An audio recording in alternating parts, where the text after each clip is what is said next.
Now, the reign of Edward VII was officially 1901 to 1910, and it was called the Edwardian era. But in historical terms, the Edwardian era really went right up until the First World War. Now, the Edwardian ladies of the time loved big hair and big hats, and they went large again and were decorated with all manner of things, flowers, feathers, and real stuffed birds.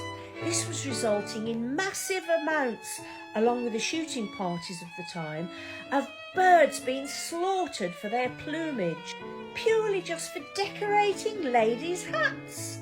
This was causing all sorts of outcry from everyone, including ladies themselves. So in 1889, this lovely lady called Emily Williamson formed the Society for the Protection of Birds. And in 1908, I'm going to try and say this tongue twister, the Importation of Plumage Prohibition Bill was formed, saving our lovely birds from more destruction.